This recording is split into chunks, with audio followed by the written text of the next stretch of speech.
করে সমস্ত রকমের ডিপ্লোম্যাটিক ওয়েকে, ডিপ্লোম্যাটিক পলিসিকে ব্যবহার করে সমস্ত রকমের রাজনৈতিক কূটনৈতিক ব্যবস্থা গ্রহণ করে ভারতের মুসলমানদের নিরাপত্তা নিশ্চিতের জন্য তারা সমস্ত রকমের কার্যক্রম হাতে নেবেন, এটা আমাদের প্রত্যাশা।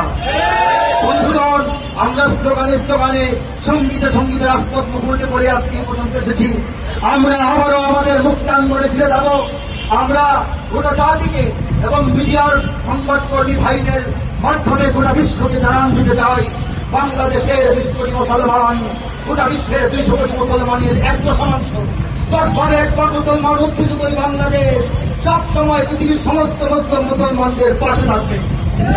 আমরা জানিয়ে দিতে চাই, ভারতে অবশ্যই ইসলাম, মুসলমান এবং মুসলমানিত্বের বিরুদ্ধে সমস্ত ষড়যন্ত্র অবশ্যই বন্ধ করতে হবে। আমরা এই আহ্বান এবং প্রত্যাশা জানিয়ে স্লোগান তুলতে চাই, না ভারত না বাংলাদেশ, মুসলমানের এক দেশ, না ঢাকা না দিল্লি ভাই, মুসলমানের এক লড়াই, এক লড়াই, এক লড়াই। সবাইকে ধন্যবাদ। আমরা আমাদের এই মিছিল নিয়ে, সঙ্গীত যাত্রা নিয়ে, সংগঠন নিয়ে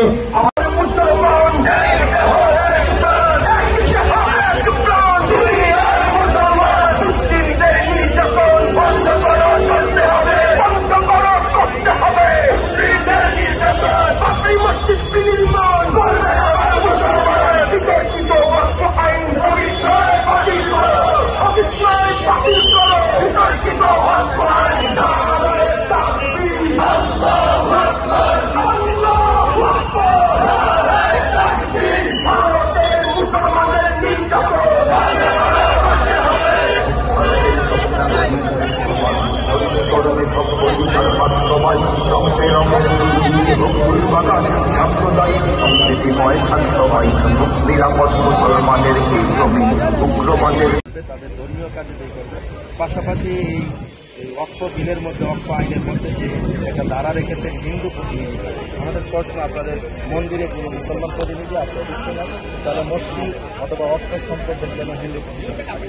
ওই জন্য ধর্মীয় বিষয়গুলো যে ভারতের দূতাবাস আমাদের বাংলাদেশে আছে, আমরা তাদের কাছে আমাদের প্রতিবাদ এবং স্মারকলিপিগুলো আমরা পেশ করবো। আমাদের যে বাংলাদেশের মুসলমানদের যে খুব মুসলমানদের মধ্যে যে একটা অসন্তুষ্ট বিরাজ করছে, এটার আমরা জানানোর জন্য এই আয়োজন।